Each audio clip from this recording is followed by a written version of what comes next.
When I pull up on you, then I might swear, ayy. Double off deuce, ayy. That just might work, ayy. When I pull up on you, then I might swear, ayy. Double off deuce, ayy. That just might work, ayy. That just might work. Welcome to episode 4 of the Michel Matters Podcast. My name's Jocks Michel. And I'm Jackie Michelle. Welcome back, guys. Hey. Well, to start off, I guess we're going to start off on a little bit of a somber note, but yeah, there's been a lot that's happened since the last episode. So, we would be remiss to not start off by sending out our condolences to all the families affected by the Parkland shooting. Mm-hmm. It's very close to home this time. Yeah. Typically, these things happen far away but like 6 degrees of separation. Like, we probably know someone who, like at my job, my boss's best friend, his wife was teaching on that floor. When it was going on. So this one hit close to home. It brought up a lot of interesting conversation. Mm-hmm. And it brought about a lot of action too. Like the students, they took their time to mourn and, lay their friends to rest. But like a week later, they were at the state, listing like, hey, we don't like this. What are you going to do for us now? Like something has to happen. So there's been, some type of change happening. For sure. So just continue to pray for them and just for the country. But also, put in the work. Like if you can help, if you're, supporting them, help them out with donations, whatever, going out and speaking up for. Yeah. I mean, that's big. And then the whole, see something, say something. Like, there's so many reports after, and it's just the worst. Like, this has been reported, like, hey, this kid is a problem child, and it's crazy. This could have happened, and it's just difficult when, if for a parent to hear that this could have been avoided, it could have been prevented. Pretty much. Definitely wanted to start off there and say our condolences to the families and rest in peace to the ones who lost their lives in such a senseless killer. Mm-hmm. So those students are, are fighting back, but then also you're seeing a lot of good happening in the last couple of weeks as well. Yeah. It's Black History Month, so we got to shout out some, people doing good this month, like Drake. Yeah. Out here, like, killing it with this is another one close to home. Like, yeah. And we have artists who are from here who don't do the things that he's done. Or maybe they do, but, like, on the low key. Yeah, it could be. Yeah. But, for me personally, like, to see him, go out to, like, the, the Lotus House? Yeah. So I used to teach a sewing class at the Lotus House. It's the women's shelter here in Overtown, and he made like toy donations and like a big sum of money. Mm-hmm. I think it was like 50,000. It was crazy. So that's cool. That's awesome. He gave a girl, I think, 25 or 50,000. That was at for a scholarship. Yeah, and it's just things like that. It's like, we highlight people who do all the wrong things. It was good to highlight, an artist doing something good for the community. Yeah, that's cool. So that was pretty dope. Mm-hmm. And a lot of people are hating on him too, saying it's just for like tax write-offs and stuff. Hey, don't you take your donations to the tax office too? Of course. Don't act like it's only for tax purposes. Like, it's still a donation. People watched that video and they said they were crying. So, there was a lot of good that came from it, man. Wherever the motive came from, that results were positive. So, if he did that for any other reason besides like charity or out of the goodness of his heart, so that's something he got to deal with. But for me, like looking at it, I think it was an amazing just sign of generosity. Yeah, and hopefully people kind of take that and do it, even if it's in a small way in their own life. Mm-hmm. And they go out and pay it forward, do something for somebody else. I just thought it was a good example, especially from a rapper, and kids look up to him. So I thought that was a great example. Yeah, because we see them all like out spending money on things and cars and stuff, and that's great. But enjoy your wealth, but also when you have it, you give back. So shout out to Drake. Yeah. And then the blockbuster, the highlight, Black Panther. Yes. So we saw it last week, Saturday. It came out last week. It came out Thursday. Yeah. Thursday night. We saw it Saturday. Yeah, we saw it Saturday. So good. If you haven't seen it, please go get your life and go see it, because there's going to be a lot of spoilers in this episode. Yeah, you got to get your We're going to talk about it a little bit. Yeah. Oh, that's true. Spoiler alert. Might have to throw in a sound spoiler alert on this one. But Black Panther was an amazing movie. And there's like so many aspects of it. Yeah. I don't even know where to start. I mean, first of all, it's a good movie aside from the fact that it's a Marvel movie. Like, that means nothing to me. Exactly. But that's what I'm saying. That's why I knew it was a good movie. If my wife could stay awake through a whole Marvel movie, it's lit. So, like, it ascends superhero movies. Yeah, because superhero movies to me are usually whack. Like, people usually go to see the action, and the fights or whatever, but I don't care about that stuff. Yeah. But there was a deeper meaning in this movie that actually kept me awake, and so I appreciated that. I followed along too, so you don't even have to be like a comic book reader. So if you haven't seen it and you know nothing about Marvel, in the first 5 minutes, they kind of give you a quick they catch you up really quick on, okay, this is kind of a little backstory, and it kind of all ties in later. Mm-hmm. But yeah, they catch you up quick. You shouldn't be, you'll easily be integrated into what's going on in the Black Panther world. Yeah. Within like the first 5 minutes. Wakanda forever. But yeah. So what are some of the things that you liked about the movie? The looks. I'm always here looking for, of course, for fashion and fashion looks. Angela Bassett, I feel like she didn't have a major role in the film. Mm-hmm. We talked about this, but I didn't think she needed one. But Angela Bassett. Her look, like, she was wearing the headpiece pretty much the whole movie, but then when she took it out, it was like white, gray dreads. Yeah. I was like, what? Like, the queen got dreads? Like, this is crazy. Wakanda, what you got? And all, like, the emphasis on natural hair. And, I don't know. And there was always a new look. Like, the little sister always had a fresh, braid or whatever. Like, it was always a new look. Even Lupita. Mm-hmm. Sometimes she'd have the Bantu knot. Sometimes she'd have the twist out. Sometimes it was just like, wow, like I could relate. Like, it was just amazing. Like, all these things that she said, like, I didn't pay attention to not one of them. Seriously? Yeah. What? Wow. I'm not looking at Lupita's hair. And you could just see the versatility in our hair. It was just like amazing that they put that in there. I didn't see anybody with like straight hair besides that wig she threw off her head. But yeah, I mean, I can think about that not once throughout the whole movie. I mean, obviously I'm a black woman, so I'm gonna. Yeah, so you peep. But yeah, I definitely wasn't checking for that. But me personally, like, I just thought it was a great, like, ensemble. Like, the cast was dope to me. Yes. Angela Bassett is a GOAT. Yeah. They got to put some respect on her name now. Yeah, she has to get some accolades. But it was cool that the heavy hitters, I feel like, kind of took a backseat. There was a lot of new faces to me. Not just her. Because even Lizzie Whitaker, he had like a pretty dominant role. He's another one, big name. But I mean, only really Angela Bassett didn't. Like, she never had like a major role in the movie. Yeah, she was just like a figure. Yeah. And I mean, she fit the role pretty well. I can't complain. I'm not a movie buff. Like, I'm not great at dissecting, like, who had a great acting performance. Yeah. But I just personally, I was like, they could have played her up a little more.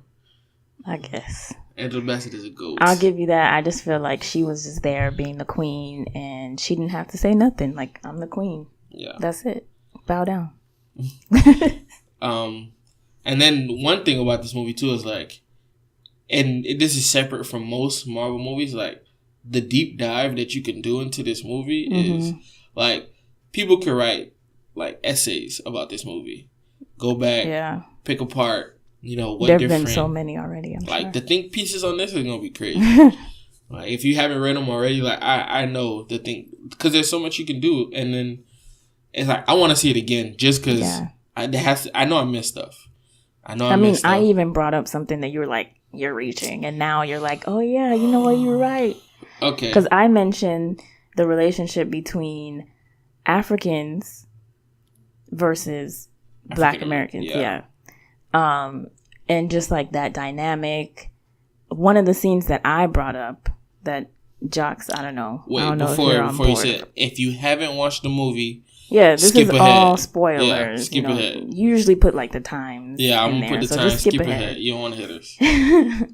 But yeah, so there was this one scene when Killmonger shows up in Wakanda or whatever, and he's talking to like the head elders, the Queen, Black Panther, all that. And he's like, ask me who I am. Ask me who I am. And they didn't want to believe that, like, who are you? Like, what are you doing here? Why are you with us? You know what I mean? Like, we're above whoever you are. And then he finally says, like, I'm so-and-so. And then he shows his tattoo or whatever. Yeah. I don't know. And it was just kind of like, oh. Like, it almost woke them up to see, like, yeah, actually, you are one of us. And I feel like there's this sense of, like, wanting to belong to the African community when you're African American, that you don't feel the sense of like, okay, I'm from here, but I know I'm from here originally, and like you don't feel like you're a part of the culture. Yeah. And I've had friends that have said that. I mean, that they feel kind of like they don't really know where they belong because they don't know where their family's from, just because of the history of Blacks in America, pretty much. Yeah. That stood out to me.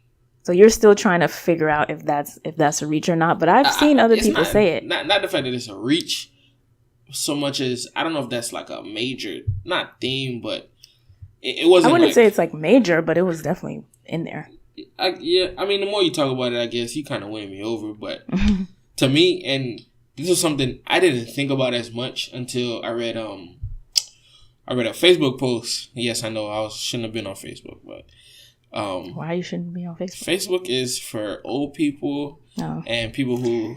No offense to whoever's on Facebook. Nah, like, and businesses. There's a lot of businesses on Facebook. I've seen people arguing if the world is flat or not on Facebook. See, I don't. That's when I knew I should have deleted my account. I just share whatever I post on Instagram. So I was on Facebook, but I mean, I got a gym, so I was on Facebook, and one of our old teachers, he commented about it, and he was saying that one of the major things was the dynamic between Africans and African Americans, and maybe there's some resentment from African Americans towards Africans because Wakanda is the utopia that could have happened if Africa was never colonized. And then I was thinking, like, there could be that. Like, I feel like that's a theme that I was like, I didn't really think about that when I was watching the movie, but maybe that is what Wakanda stands for. And to me, that's deep. That's dope. It is deep.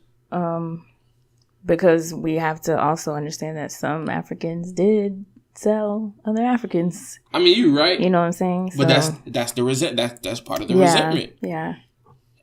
So yeah, I thought that was interesting, and also this was something that I kind of thought about the whole idea of more affluent people in America and helping people in Africa, because one of the main things that was Killmonger's anger towards Wakanda was that they had all this wealth of resources and knowledge, technology, and there's people in America struggling, all around the world, Black people struggling, and they're over here living good, and you could see some where that resentment could be from poor people in America, poor African Americans in America, or even abroad in Africa. Right. They have resentment towards, maybe athletes or celebrities or just other people of affluence. Like Like, why don't y'all give back? It's like y'all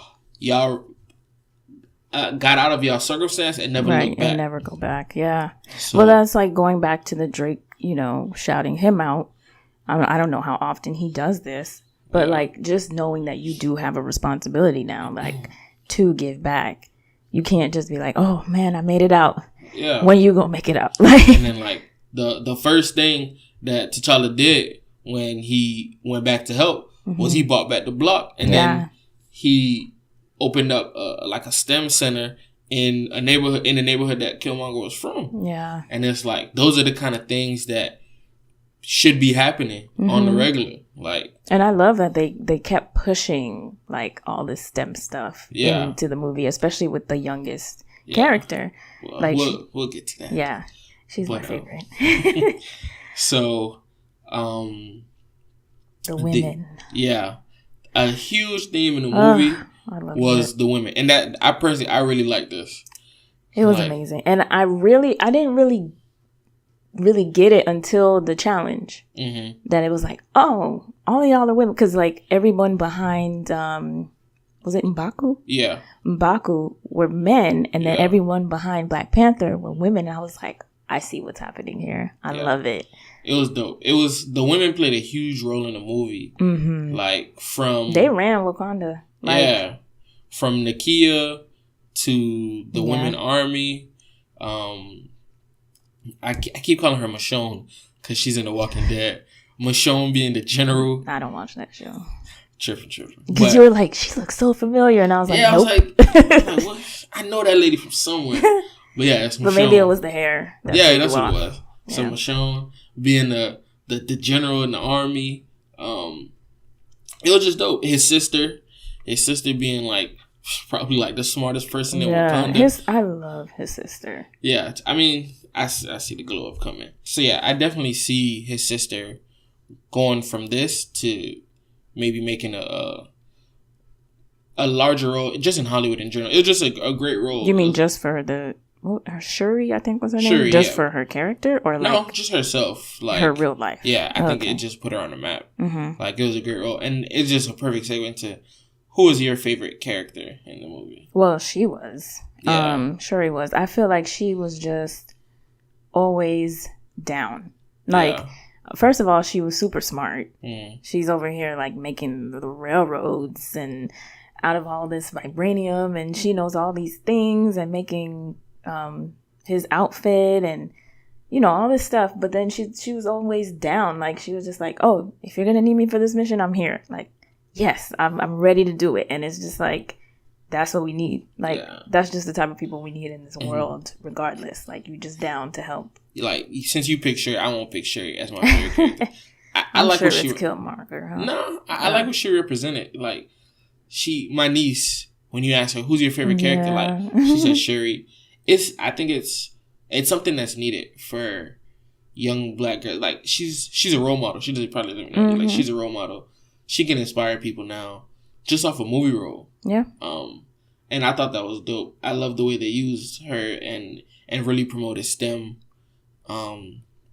Because it is an area where we're misrepresented, and it would be great to see a boom in that. Yeah. And it would, following up on the movie, like, it just gives the movie even more like importance, just like what it could create it. But I guess I'll go Nakia, because I think that was an underrated part of the movie. Like, she was on this the whole time. Like, the reason why she wasn't in Wakanda is because she wanted to be out helping people. Yeah. And she came. But she was also a spy or something, right? They called her a spy, but I mean, that's what she was out there doing. She was out there helping people. So I thought that was a really underrated part. Like, Nakia should have, they didn't thank her enough, because she was definitely on this. She could have stopped a lot. Maybe it was already in motion, but she told T'Challa from the beginning, like, hey, Wakanda needs to help, man. It's a lot of people out here struggling. You know what I liked about Shuri too? She was one of everybody kind of had their comedic relief lines, but she was like one of the main ones. I think her and M'Baku, they were like super funny, because what was it, before the challenge, she was like, can we just call him the king already? Like, can we get this over with? Oh, but back to the women.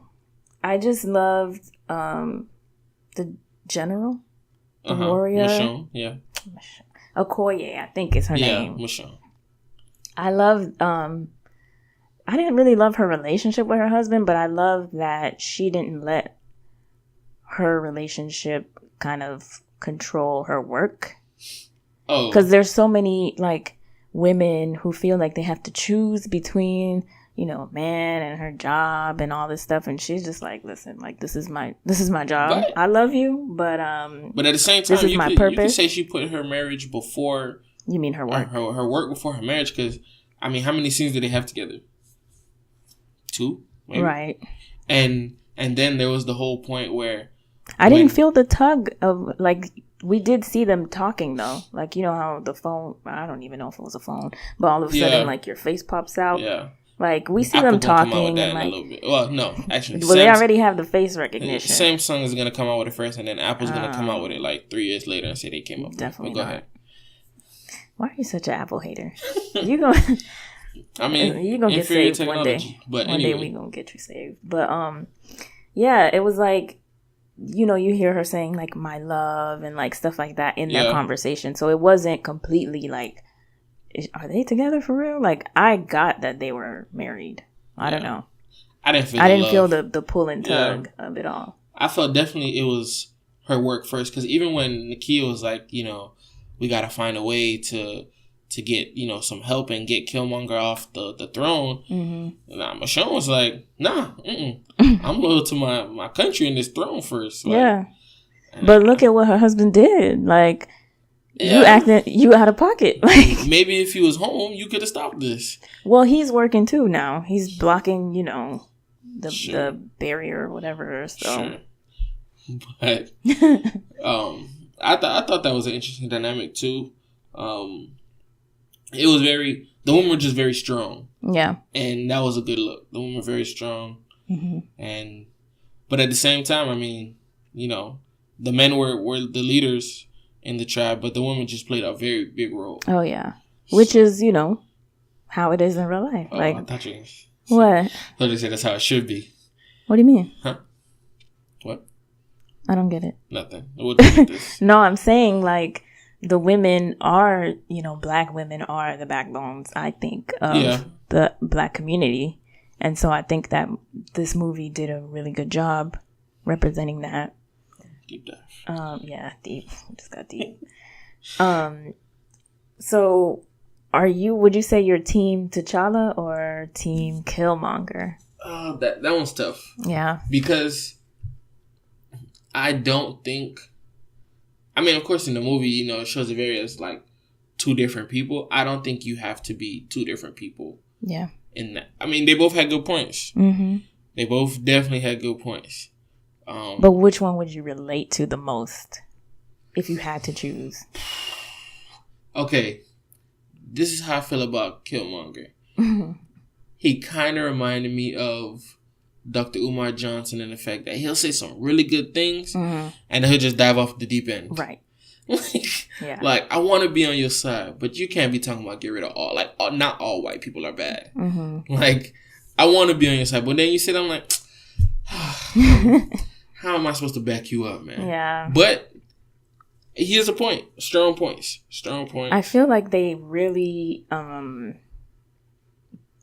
not that I guess they really kind of stereotyped his character almost. Yeah. Like, you know, Black supremacist and I think you have to. Stereotypical Black man that is angry and has, you know, problems chip on his shoulder. Right, and problems with, like, women, because he's just, like, out here killing his girlfriend and choking old ladies and throwing them against the wall. Like, hello? Like, who hurt you? You know? Everybody. So yeah, exactly. So he played, I think that was that role. But then, I don't know. For me, I think I relate to T'Challa more.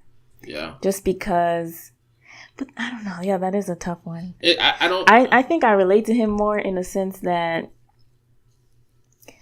though I just found out that, you know, I have Ghana in me and stuff. I don't know Ghana, but I do relate to my Haitian culture. This is something that I've seen, grew up with. I know the food, the culture, the music, everything. It's in me. So I feel like I do belong to my culture.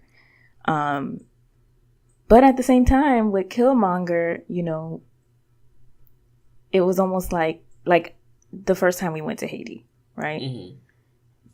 It was the first time I seen it. So it was just like, wow, like I heard so many stories about this. And then you have all these ideas about what you want to do there and how it could be better or whatever your plan is for the country. And I feel like that was Killmonger. And that was kind of me too. Because I feel like that was young, just angry though. Yeah.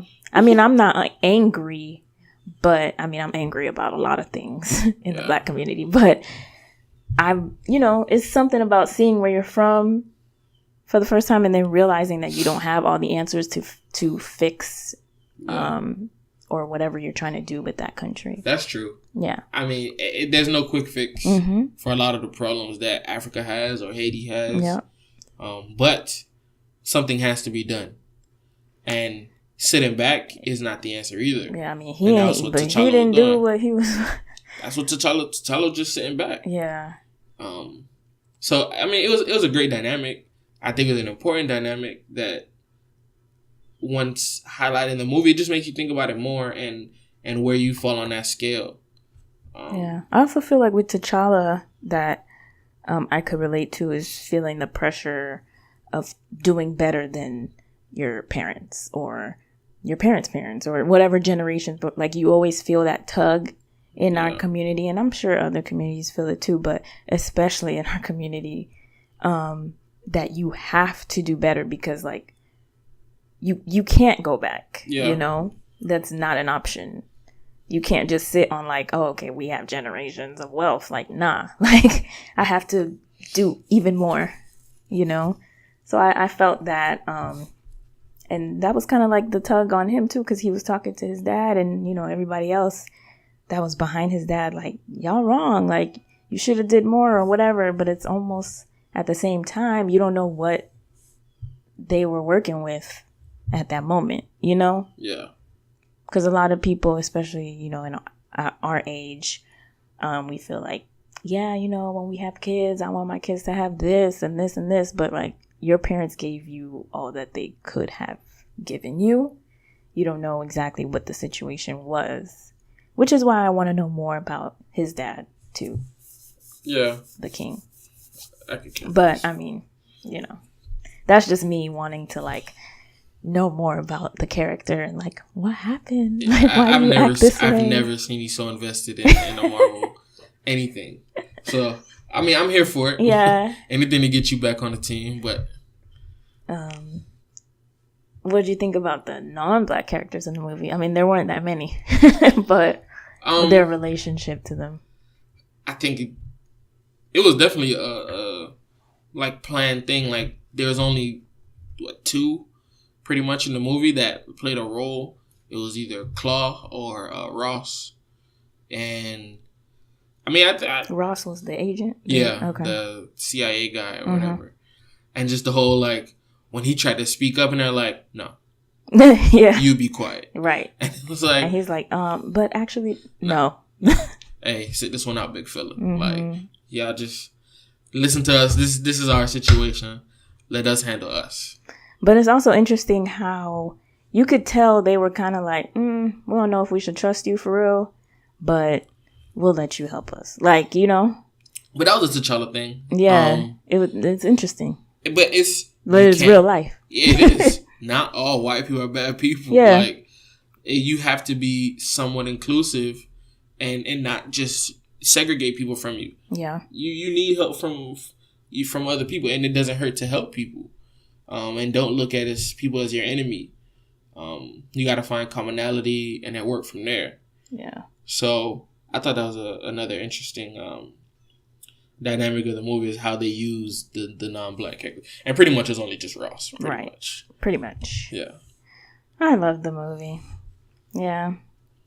And I love like the new faces, M'Baku. Yeah. Mm-hmm. You're going to do that with me right here. You know, if we lived in Wakanda, I don't know. Yeah? That's how you feel? I just can't live in the snow, but... All right. Yeah. So, you mad? Mad? Beyond that, anything you didn't like?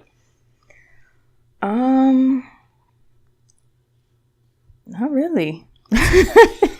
I mean, I just want to know more. I just want to know more about like Killmonger's mom, maybe. Yeah. And his relationship to women, and maybe does that play a part in that? Because we have no idea who she is. And yeah, that's it, really. And it, I think what did I not like? Oh, I mean, I guess the only thing I would critique is I just didn't like the fact that they killed Claw and Killmonger. Because to me, I mean... But don't these people always pop up anyway? Yeah, I guess they're just gonna... I hope they don't find a corny way to bring back Killmonger. It's, you know... Because there's gonna be a second movie. It's based on a comic book. Yeah, it's gonna be a second movie. It's corny. Oh my god! You just said how much you like it, and now you... No, I'm not this movie. Oh. You know, Black Panther, Wakanda is not corny, but like... Seeing how much money they're making off of this... and all of that. They're going to bring some of that Marvel corniness to it. So, you know, hopefully not. Thanks for ruining the sequel, Jackie. I'm just saying. Anyway. So, yeah. Unless they do like a reverse in time type of thing. Like, let's go back in time and maybe that's how they'll pop up. No. I don't know. I mean, I've heard a theory, conspiracy theory said that they're gonna try to get him to drink from the herb or whatever, and they might try to bring back the herb, bring back Killmonger that way. All right, enough of Wakanda, right? Let's get into some of these hot topics. So hot and hurt, so hot and. So yeah, for hot topics this week, I was really not triggered, but the whole LeBron. Triggered. So LeBron had on his Uninterrupted, Rolling with a Champion with Kerry Champion, and it's him and KD, and he's talking about the incident in Brentwood at Kevin Durant.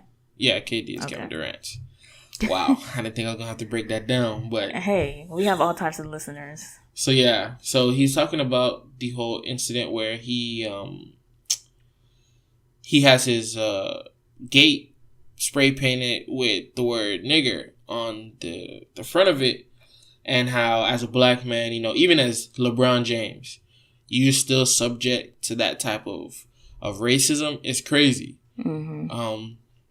And it just shows how far we still have to go in this country. What did Jay-Z say? Huh? What did Jay-Z say? Oh, still. Exactly. But I think it's just interesting that, yeah, someone even like LeBron still has to go through that. And then there was the reporter from Fox News who she commented on it, and, you know, her words were, just shut up and dribble. In the words of something, right? Yeah, she says, in the famous words of someone. I'm just like, no one has ever said that. Yeah, I don't even think she said a name. It's like... Just shut up and dribble.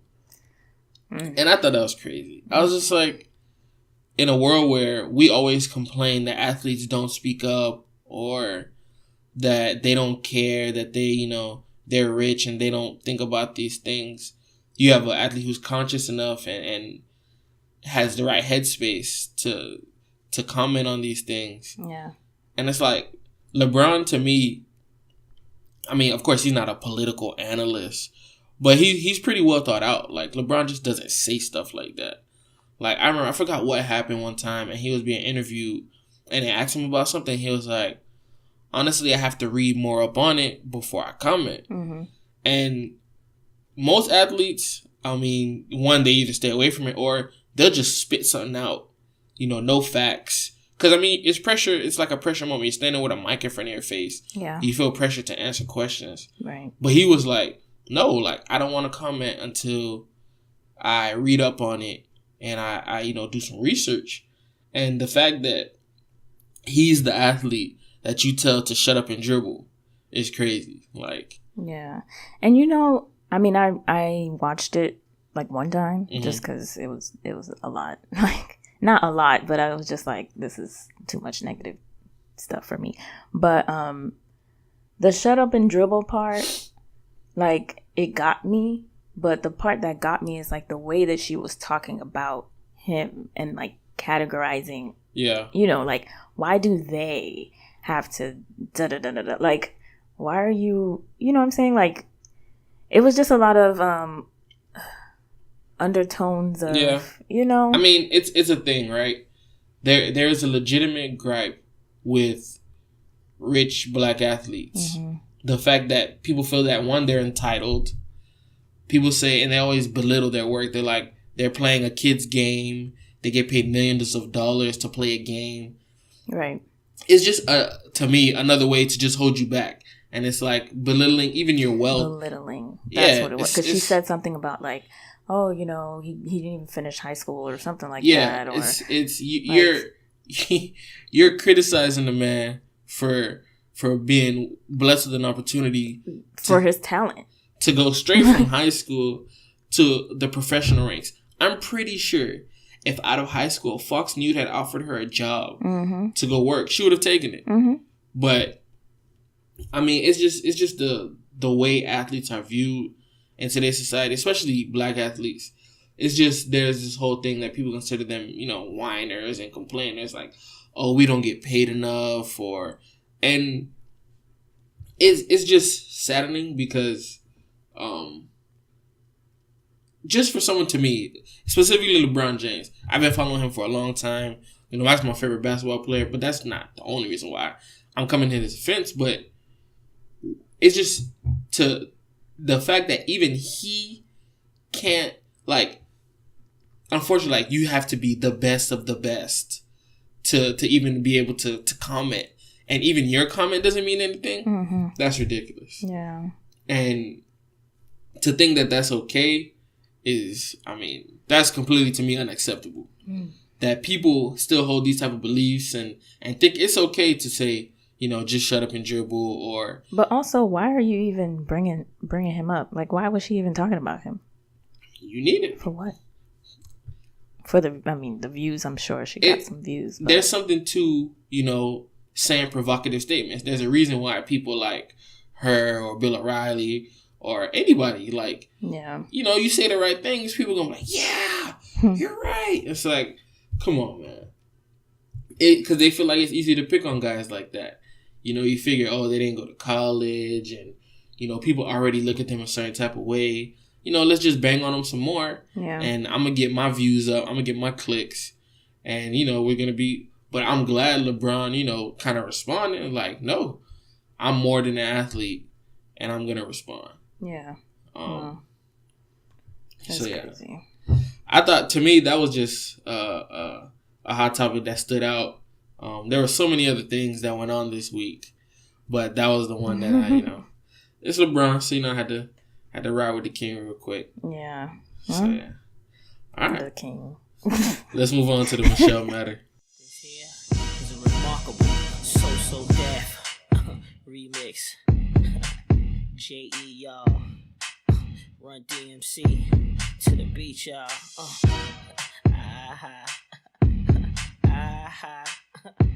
And me, y'all know my name. All right, so currently we're not home right now. Our location is remote. Yes, we are on the road. We're in Jacksonville, Florida. Always on the road. Yeah, because of weddings. So we have 2 weddings back to back this weekend. This has been a crazy weekend. Well, one of them was last night. Yeah. So that was the one in Jacksonville. So congratulations, Marcus and Vanessa. Yeah. I've known Vanessa probably since she was in like elementary school. Mm-hmm. She's like family. So to see her get married is kind of crazy. Last night. Yeah. She's a whole adult, and like see her friends there too. Like, yeah. It's just crazy because we're not even that much older than them. But just to see them, like, they're working now and they have, you know. Yeah. Spouses. Like, that's crazy. That was pretty dope. Which I'm sure people thought of us too. Yeah. And so right now, this is the morning after. Mm-hmm. You know, we just had a little breakfast, recording, and we're about to get on the road and head to St. Pete to watch my boy Ferry get married. I've known Ferry probably since my it was my senior year of college, actually. I met Ferry. We're both in AK Psi business frat at USF, and a proud member of PGC. Oh gosh. Yeah. You had to shout them out. I had to shout out PGC. Okay. So those are my boys. So we're gonna head over there. It's just tiring. Yeah, but it's cool too. The weddings, they come in waves. I feel like all of our friends are starting to transition into that phase of their life. So it's a beautiful thing, you know, and to be able to support in however we can is cool. One thing I do appreciate though, we've been just guests at these weddings. For the past what? I think we walked in 3 or 5 4 years. Yeah. It's just been like, you're a bridesmaid, you're a groomsman, you're like something is happening and we have to be a part of it. So these weddings, it was kind of cool to just like, you know, witness them. Yeah, show up. I mean, we moved a couple tables, but it wasn't like, I take that. Yeah, but like to just be a guest at a wedding, it's really good. Like you just chill and like. I think it's understood like how much, even just being a groomsman at a wedding, like you gotta attend all the events. Yeah, you gotta pay for your suit. But that's with people like you are super cool with. Yeah, you know what I'm saying? Like you're gonna hold them accountable and stuff. As far as like, of course you're still gonna hold these people accountable to their marriage, but it's on a different level. Yeah, I mean, your groomsman. I'm just saying how tiring it is. Like the difference between being a groomsman and being a guest, or actually getting married. Like it's a nice little break. You know, I don't have to worry. Like usually, even as a groomsman, you're nervous. Like you hope everything goes right. And, you hope you don't fall out. Don't buckle up on the church steps, and you know you got to look good in all the pictures, and so smile all day. Yeah, you know it becomes a long day even for a groomsman. So, like, to just be a guest. So, imagine the bridesmaids, because you got to start your makeup super early, get your hair done. Like, the preparation starts, like, a week or weeks before. So, okay. As a guy, right? Like, I mean, we have to worry about things, too. You know, we got to make sure we get our hair cut. Okay, that's, like, an hour. Okay, so, just some background. So, today's episode is... We're going to talk about weddings and just, you know, the nitty gritty. The hype of it all. Yeah, you know, hopefully, you know, as a married couple, and we hang around married people, so we kind of know the ins and outs of these things. And what, if we can help someone who's either in the process of getting married or thinking about getting married. You know, it's too late for Marcus and Ferry. You know, they're about to be married, or they are married. So this is not going to help them right now. But the actual wedding portion, like, you know, maybe some do's and don'ts and just some background. So this is something I was listening to the other day as a former bride. Like, when your bridesmaids need to do all this stuff, like, they got to get their hair done. They have to get their makeup. Do you help pay for that? Or is that something you ask the bridesmaids to pay for? It depends, you know. For my wedding, it wasn't really like our real wedding, but whatever. So we eloped, and then 6 months later we had a wedding. For our wedding, they did everything, you know. If they felt like doing their own hair, I was really like a chill bride, and I guess them, but go ahead. I was a chill bride. You didn't even have to like do much. Okay. I can't disagree too much with this, because I tell everybody who, like, I just showed up to my wedding. Like, I made sure I had my suit on. Right. And I mean, I think the day of, I was like, can you buy a bag of ice or something like that? Yeah, we bought ice. Yeah, me and the boys bought ice for the wedding. But yeah, I mean, there were certain things at the wedding that I didn't know were going to be there until I got there. Like, I was surprised with the guests. How? No, it was fire. Like, the wedding was dope. But like, I just walked in like, oh, Jackie did a good job in here. Like, I just showed up. So I'm not going to disagree too much. But in the whole planning process and like just the it got tense a couple times, but it wasn't terrible. I'm not gonna say it was terrible. You weren't a bridezilla, but no, you definitely snapped on me when I wasn't handing out or getting invitations. Yeah, that, because it's like, can you just make a list already? Like, let's go, because we already married. Like, just make the list. It was hard, man. It wasn't that hard. I mean, some people plan for like 2 years. Yeah. So we only planned for like 5 months. But yeah, at our wedding and most weddings that I've been to, I've paid for my own hair, my own nails. Typically the bride tells you like, hey, have an updo or put your hair down or a bun or whatever.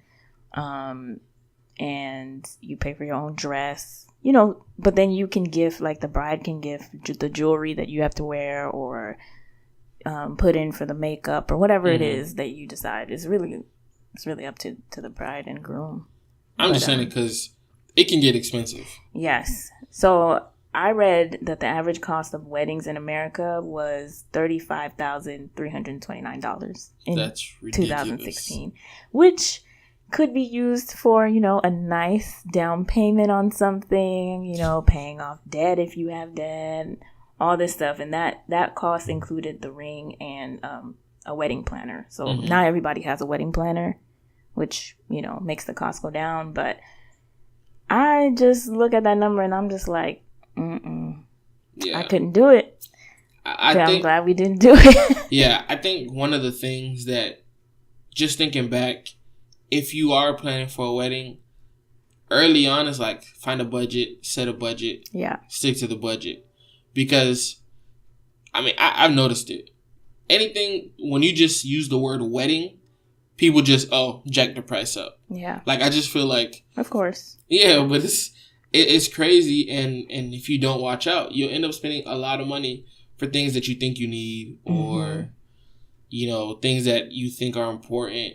But they're really not. Yeah. I mean, it's a great day, and, you can always look back on it and stuff like that. But you have to really evaluate what is the point of the things that you do, I guess. Yeah. Like for us, when you proposed, I didn't plan anything right away. I was just chilling. Like, you proposed in November, and then I want to say, like, nothing was being done. We just went to work and whatever. And then around December or like early January, you were meeting. Like, I don't know. I think we had the family meeting probably like a month after you proposed.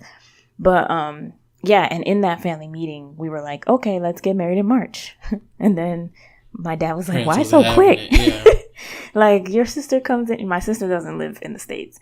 So he was just like, your sister comes in the summertime, like around June. I was like, all right, let's do it in July. Like, I didn't care. I was just like, whatever. And then he was like, okay, that works, because he wanted to pay for things and all that stuff. So if it was up to my parents, like, they were like, no, get married in like a year. Yeah, and I'm like, for what? Yeah. Like, they were like, so soon? I was like, what? Like, we've been together forever. Yeah, it's just that there's this whole, because of course, and this is, now I wouldn't say my parents are, specifically them, but like, they're like, oh, but you don't have enough money. You need more money. Like, which is interesting because my dad was like, they have way more than we had when we got married. Same thing with my parents. Like, I'm not even, the way my parents got married is crazy, but like, they didn't have anything either. And it's just, what do you mean? Like, I guess as parents, they're just worried about us, but that's like a hindrance some people might have towards getting married. Like, but I also feel like they didn't know what we had at the same time. Like, that's true too. Even before you proposed, we had been saving money just for life, like, because we were it was trying a plan. To be smart. Yeah, we knew what we were gonna do. Yeah, so we had a nice little amount saved up. We just didn't know what we were gonna do with it. But yeah, and so once all of those talks started happening, I never really was the type or like the little kid that was like, my wedding's gonna look like this, and thank God. Yeah, I just didn't. That just wasn't my thing. Because I never really planned to get married, to be honest. Like, till she met me. Yeah. I changed your life. That wasn't a thought until I changed your life. Just say it. So, yeah. So, I don't know. I never cared about that. And I always felt like once you propose to me, that means we can get married tomorrow. Like, that's just my train of thought. Like, let's go. So he was like, nah, we gotta invite family and, at least cut a cake and have juice. And I was like, if you gonna do it, don't hold me up for cake cutting and some juice. Okay, cake and juice. Let me explain, because I think that's not what I meant. That's not what I meant. Okay, for me, I've been to a lot of weddings, and I definitely feel like there's a lot of money spent to impress a lot of people that you don't talk to. It's not even that you don't talk. You probably do talk to them. Like once every 6 months. But they're not going to remember. And I had this conversation yesterday with somebody. And I was saying, like, we spend money on all these things like centerpieces and all that stuff. And I was like, do you remember what centerpiece I had at my wedding? And he was just like, I was like, no, because it doesn't matter. He was like, the tablecloth was white. Yeah. And I'm like, every wedding tablecloth is white. Unless you look back at a picture, you don't know, you don't remember. All these weddings blend in. Like, you don't remember. So I was like, I mean, granted, yeah, it makes the room look nice. And you can do something nice, for cheaper. Like, don't get so caught up in, is it a real flower? Is it a fake flower? Right. Like, as long as it looks nice and it looks nice in a picture, because that's all people are gonna have. Yeah. If it looks nice in a picture, I mean, it's gonna cut it. Yeah. So what we ended up doing, probably around early January, you were just like, you want to go get married? And I was just like, where is this coming from? But I didn't even ask. I was just like, all right, let's go. Because, I mean... So we were going to go on Martin Luther King Day, but obviously the court office is closed on Martin Luther King Day. So then we, got the license. Yeah, and if you don't know, when you get married in the court, you apply to get married first. And then they give you 3 days just in case, you get cold feet, you don't want to do it no more. You change your mind. You have 3 days, and then you come back, and then you do the ceremony. Yeah. So it was literally I took a half a day at work, met up with you at the court. Yeah. Did you go to work that day? Yeah, I went to work. Yeah, met up with you at the court. Early, changed at work. Nah, did I change at work? I changed at work. Oh, because I do not dress like that for work. I don't remember. Yeah, you're right. But I think I was wearing my skirt, but put on my sweater after or something. And then after that, we went to the hotel and had a little honeymoon weekend. Marriage. But to me, that mattered because not that it mattered. It just, weddings didn't mean as much to me as far as the big ceremony of it all and the whole pomp and circumstance of it. Because like I said, I would have had cake and juice. I literally would have been not cake and juice. When I say cake and juice, I don't mean literally just cake and juice. But I mean... But then that's when you get into now we need flowers. All right. And now we need this. But what did I say? And when I said, I was like, look, when we get married, and there's a couple people that I test to, I said, it could be in a room. I don't want no chairs. Just a couple high tables. So if you want to put your plate down to eat, you could eat, but you don't got to sit down. And then what about the older people? Look, man, don't sit down. Do not get comfortable. I don't plan on staying here long. Yeah, I don't plan on staying here long. Because that was one of the things that someone told us during our wedding counseling was they don't prefer night weddings because you go through all of this work and then you're tired. And by the time the wedding's done, you're so tired that you don't even want to, consummate your marriage. Right. And I'm just like, nah, not going to be able to do it. Yeah. I'm going to consummate my marriage today. I think the elopement is that's in my heart forever. Yeah. Even the lady who was doing it. I forgot, what is she called? The clergy? I don't know what she is, but she cried. Yeah. We both cried, obviously. Huh? Who cried? You cried. I don't know what you're talking about. I got pictures. I don't know what you're talking about. It was just nice. It was just us. And that's it. Because that's our marriage for the rest of our life. It's us. Yeah. But at the same time, we did end up planning a wedding. A real wedding. Just after talking to our parents, which is obviously, the wedding is for your family and for everyone to see your love and all that stuff. So, we let our parents make a list of who they wanted there. Some people got crossed out. Cool. And it was a good time. I feel like it was the most fun wedding I ever been to. I might be biased, but yeah, it was a good time. Everybody told me they had a good time. And we actually, planning, because we were already married, was stress-free. My mom was like, this dress looks nice on you. And I was like, cool. You want to get it for me? And then she got it. Picking the place out was easy because, like, one of our friends had their wedding ceremonies there. It was just very easygoing to me. I don't remember any stressful parts. Okay, so I guess we can't just compare our wedding. So just go back a little bit.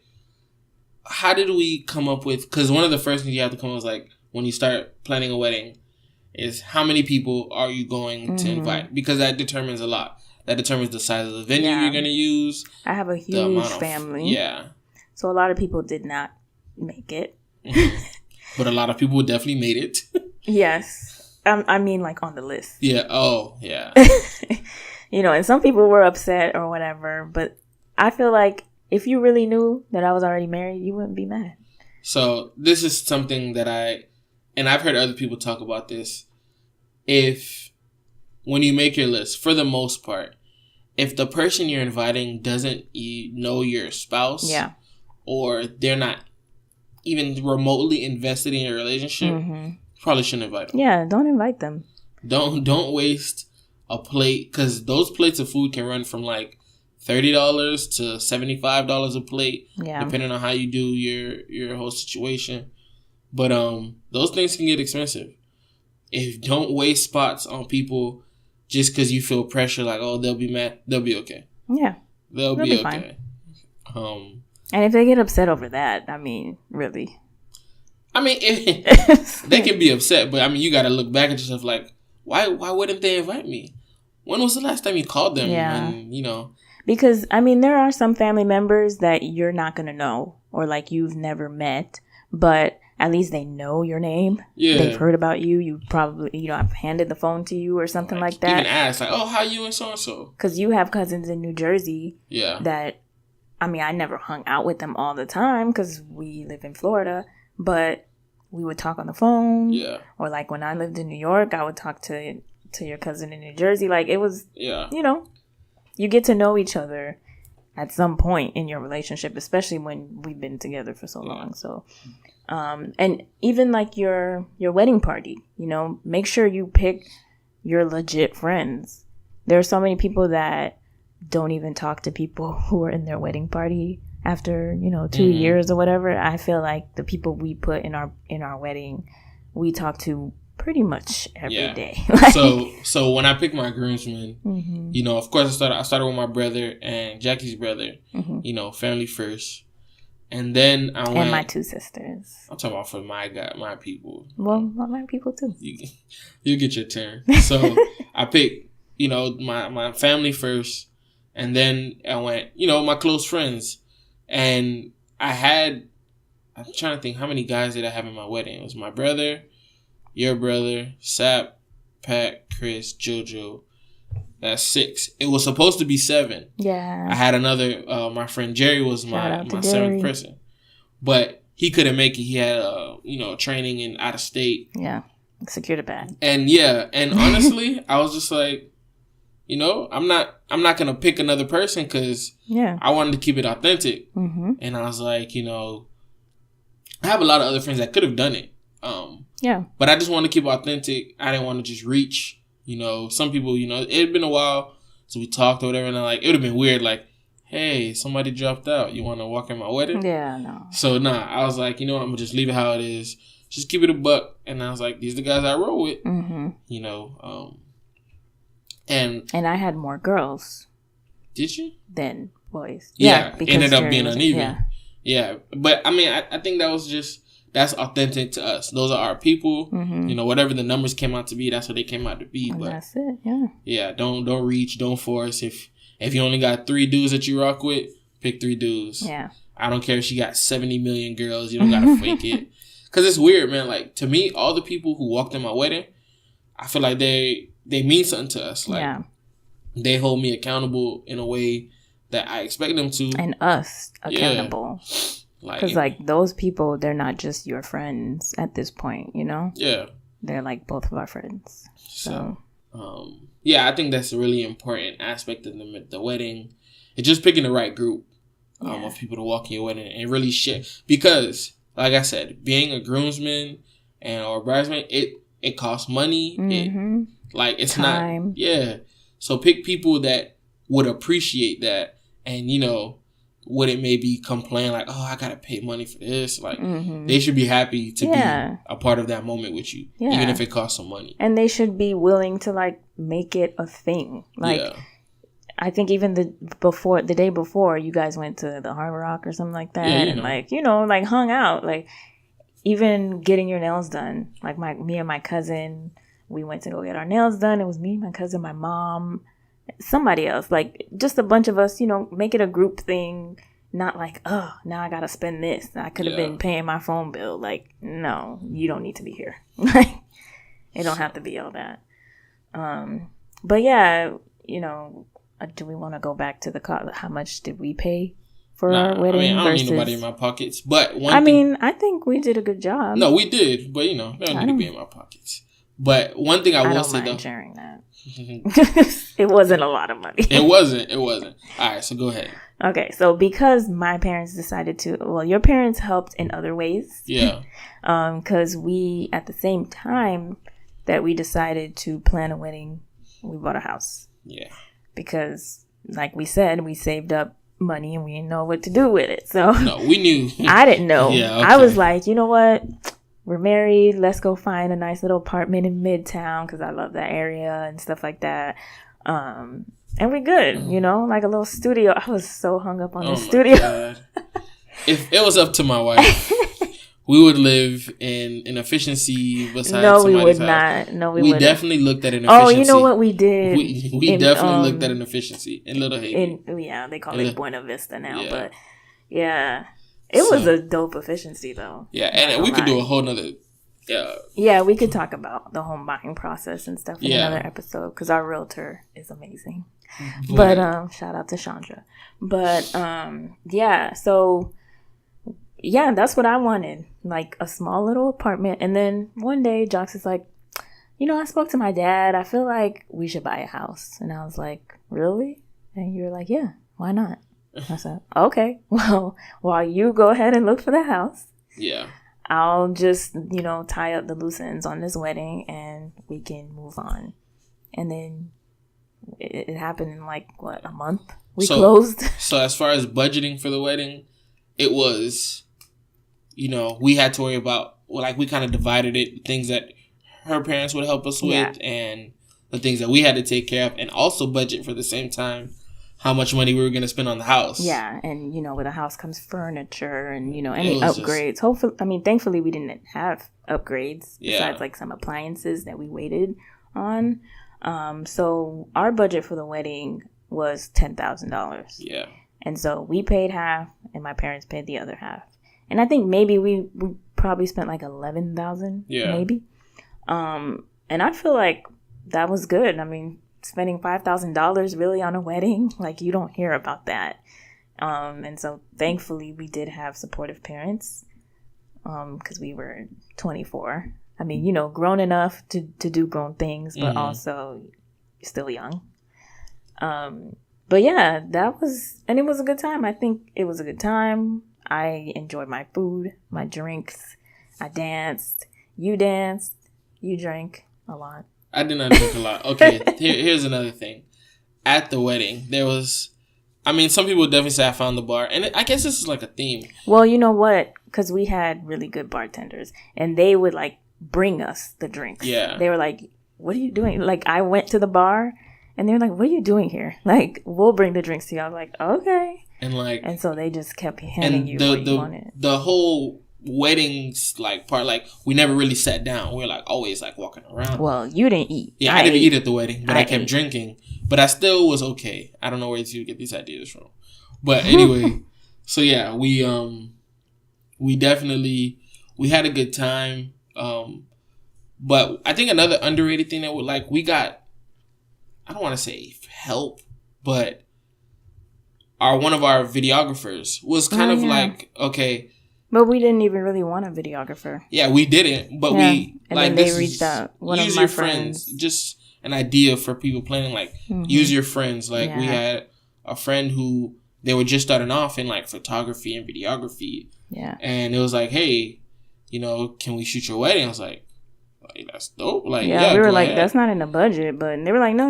Like, we'll just shoot it, you know, for our site and portfolio and all that. And I was like, all right. I mean, we ended up giving them a little something, too. Yeah, we paid them. But, and that's something that, you know, don't overlook it. Like, you can find people who they just want to get some work in. Yeah. And that, I mean, they got a lot of good stuff for us, too. Like, they did our video. You can look for, that's another way to, you know, try to save money. Like, use your resources. Yeah, use your friends. And there were a lot of DIY things that I did. These things you're going to have to talk about because, like I said, I know nothing. I mean, like, just a lot of the paper goods. I did a few invites for, like, the shower. I did, like, the menu for the place settings and the table numbers. Bar signs, you know, different signs saying like your little hashtag in a frame and stuff like that. The tablecloths, I did some of that. It was just, I don't know, be creative and use what you got and the people you got. Yeah. Because you can get really hyped up in like the Instagram pictures and like, you know, there are so many beautiful weddings that I see on Instagram, and that's dope and that's cool if you're into that thing.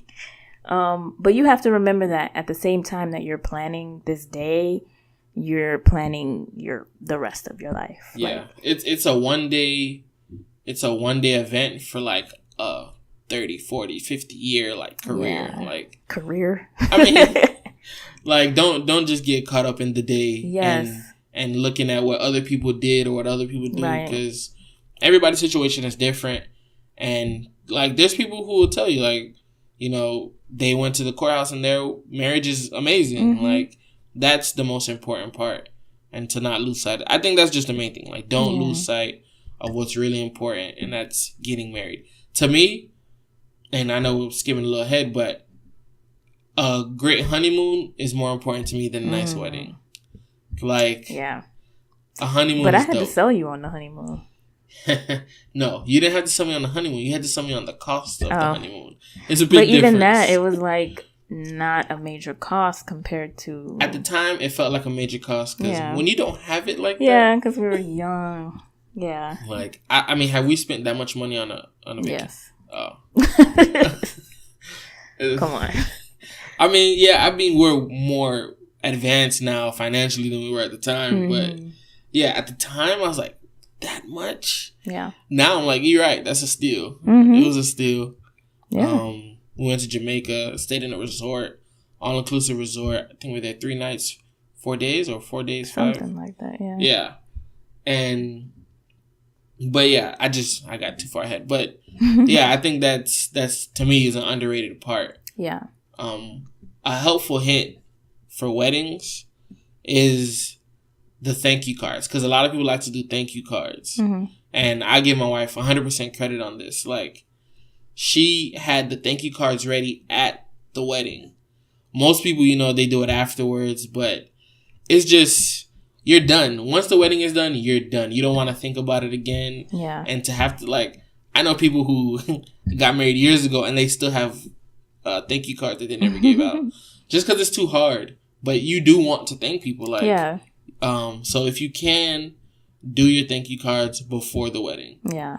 Because you don't want to think about it after. Yeah. And some people, you know, may not grab them, but at least it'll just be less on you that if you wanted to buy postage, you can. It's not that much because it's like 10 cards left or something like that. Yeah.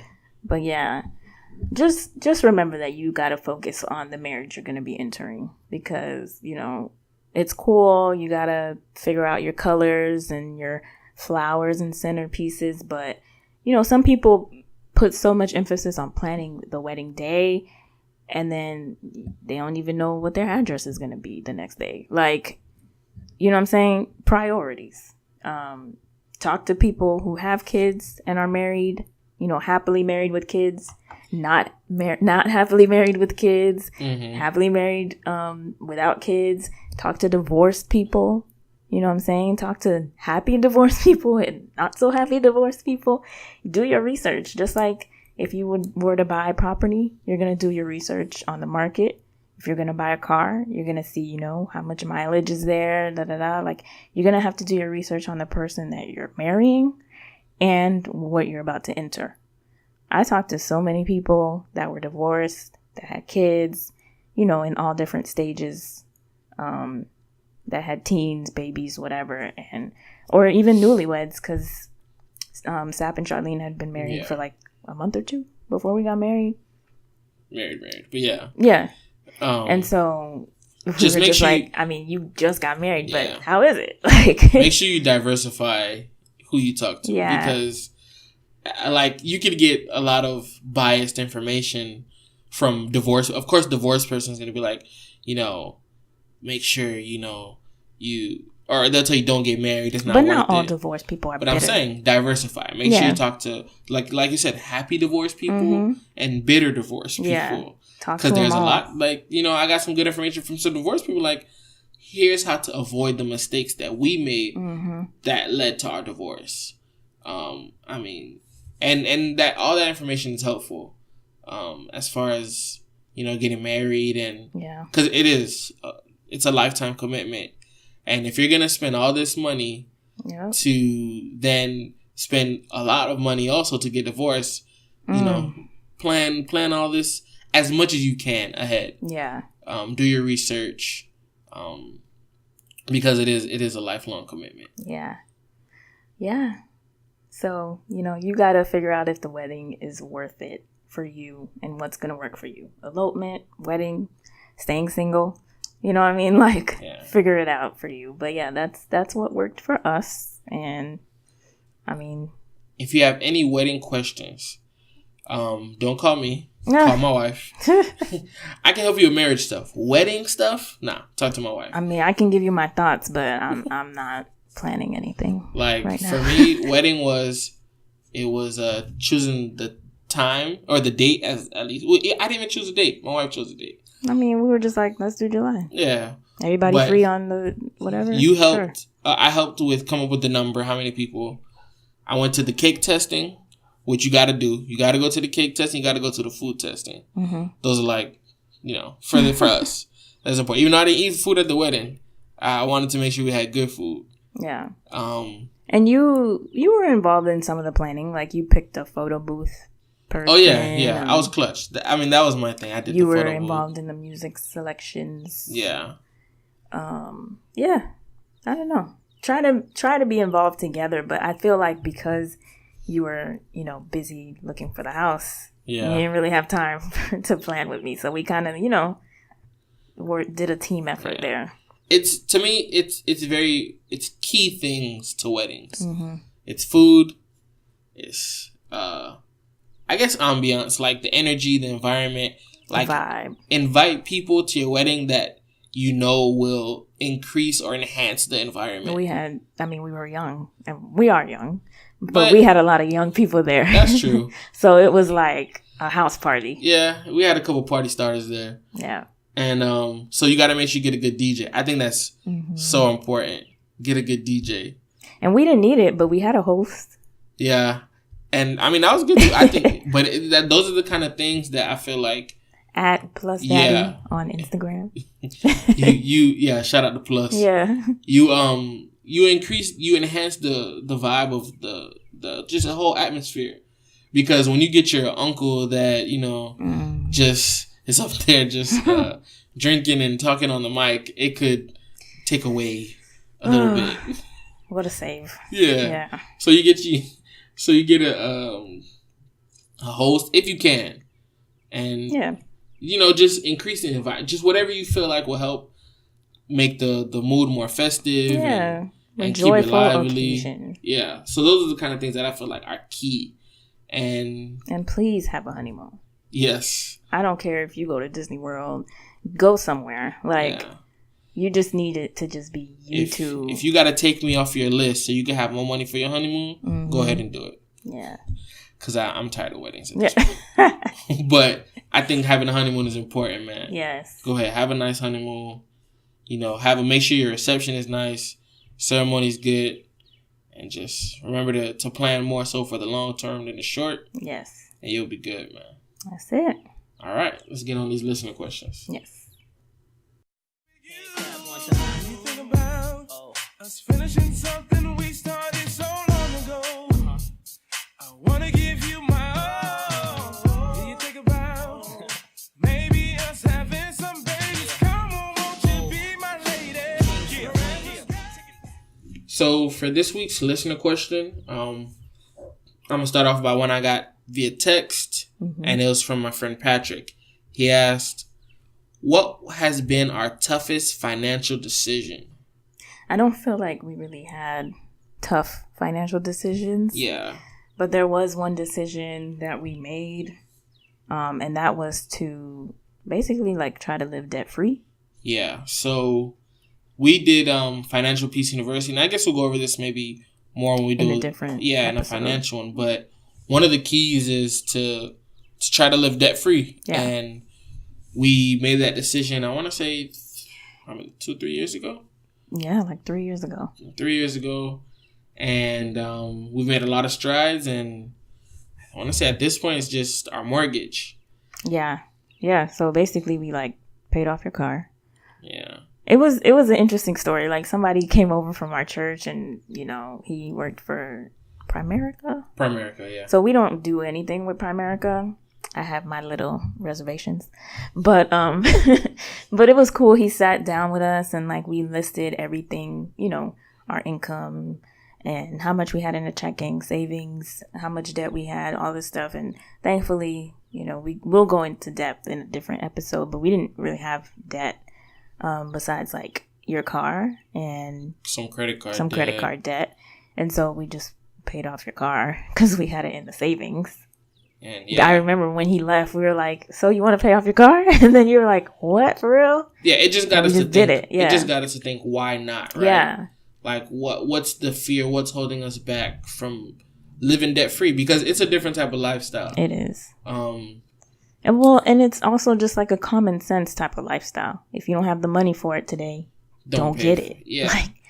But it's just, you know, the thing is, like, you'll go anywhere and they'll be like, "Oh, do you want to put this on an installment plan? Mm-hmm. 0 interest for the next 10 years. Yeah. You need a couch. Yeah. You could pay for that couch for 2 years. Like, so, it's not enticing. It's not a difficult decision, but it was a firm decision that we wouldn't buy things unless we had the money to pay for them. Yep. So that could mean you have to wait before you get something, or let's plan and let's save, you know, little by little to buy something. Yeah. So it's just a different discipline that we had to install when we got married. Because, I mean, I'm so used to before being married, like, if I want something, I'm just go buy it. Like, right.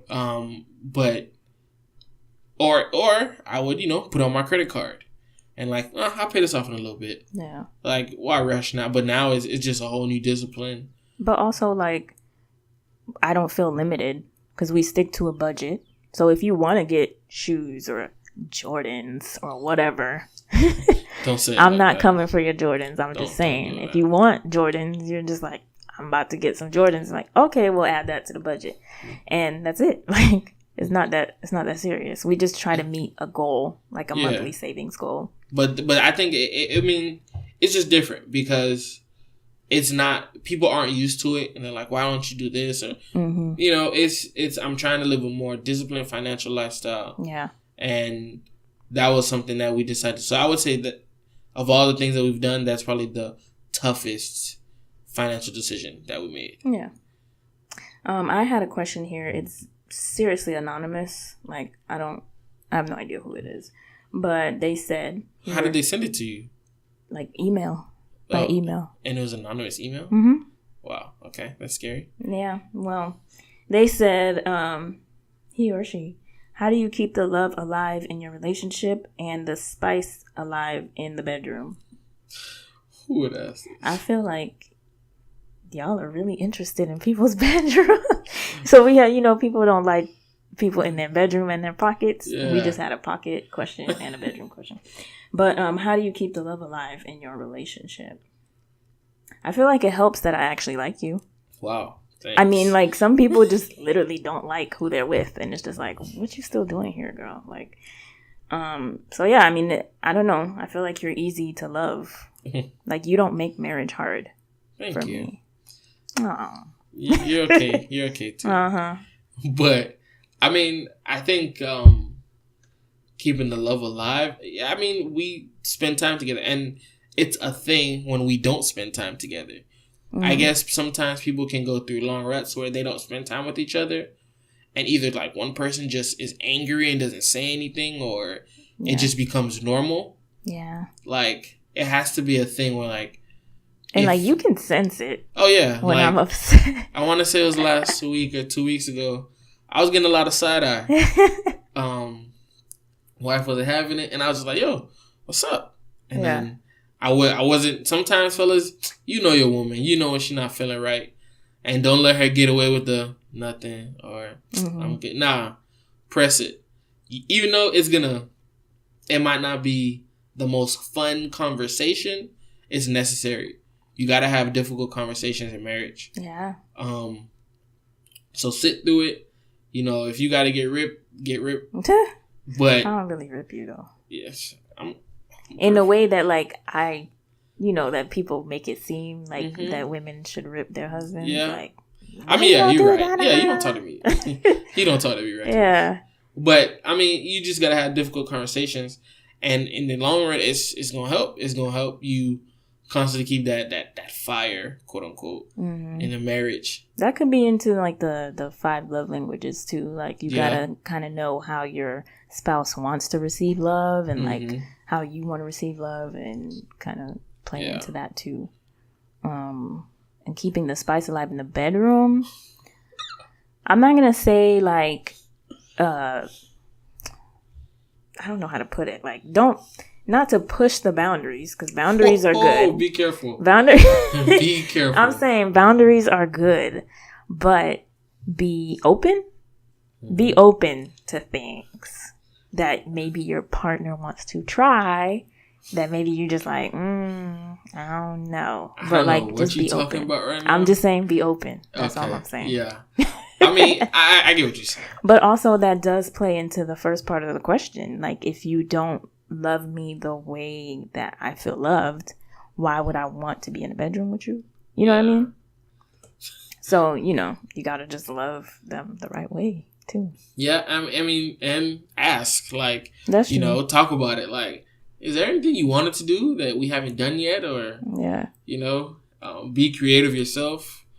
I'm not going to tell you how to live your sex life, but just, don't be afraid to do certain things. Yeah, within your boundaries. Yes, within your boundaries, because I have boundaries.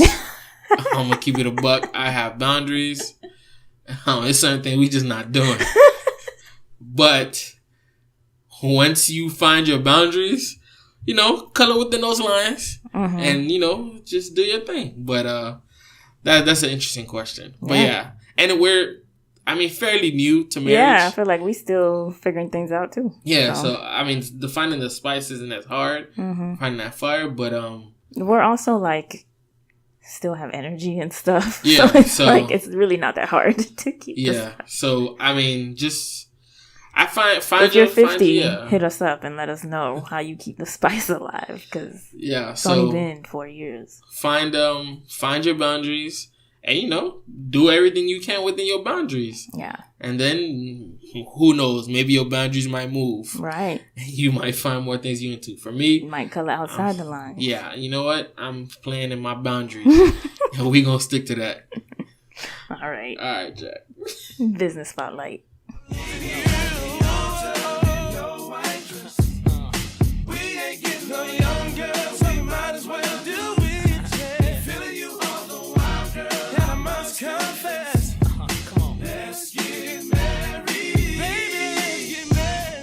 All right, so since we're talking about weddings, I wanted to highlight a business that is run by one of my friends for a long time. I've known Elisa since middle school. Yeah. Well, she's not Brady no more. Oh, yeah, but since middle school. Sorry. Yes, and she has a company called Slice of Paper Co. Run out of Miami, and she does calligraphy. She can help you kind of like help brand your company and your business to be more cohesive. Which you could use her calligraphy services on, like, you know, your invitations or whatever, your placemats, your logo. She actually did my logo for Bear Reverie, and it was an amazing experience. It didn't really take long. Communication was there. She's really organized, and she has a fun personality too. And she helped kind of put everything into like a cohesive aesthetic that I was looking for Bear Reverie. She also has an Etsy shop where you can buy like prints. She has really cool, her handwriting is like beautiful. She has cool prints with Bible verses on it, art prints. Yeah, like she's just amazing. So she's actually working on a new website. Her website was already cute before, but she's rebranding it. So check her out at Slice of Paper Co. on Instagram, but also on Etsy.com/Slice of Paper Co. And we'll put all the links in the description or whatever. Yeah. But yeah, Slice of Paper. Hit her up for calligraphy services. I think she has candles on there too. Nice. With like, yeah. So it's really cool. Yeah, if you go on her Instagram, like her Instagram to me is like so clean. Yes, it's so cohesive. So like, I don't need any calligraphy work, but like I just like going on her page because it looks dope. Yeah, she does good stuff. Yeah. So definitely shout out to Lisa and Slice of Paper. Definitely like to see that business grow some more too. Yes. So it's amazing. So hit her up for any business needs or wedding invitation needs for calligraphy. So yeah, that's the end of this week's episode. Yes. Once again, if you do have questions or comments or whatever, I did see some feedback from our previous episode. Yeah. Like some people thought I was going in on the onesie chick. You were. You don't stop. Whatever. Well, yeah. But hit us up at michelmatters@gmail.com or on our Instagrams, Twitter, whatever. Just hit SoundCloud. Us up. Yeah. Y'all comment on SoundCloud. Yeah. Like we have like 2 comments. Anything y'all want to hear, just let us know. Yeah. Well, we're for the people, man. So. Yes. All right, guys. Thank you. Thanks for sticking to this long episode. Yeah, this was a long one. I'm not gonna lie, this is a long one. All right. Yeah. All right. Later. Bye.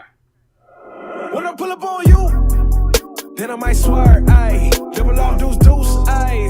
That just might work, ayy. When I pull up on you, then I might swear, ayy. Double off deuce, ayy. That just might work, ayy. That just might work. That just might work.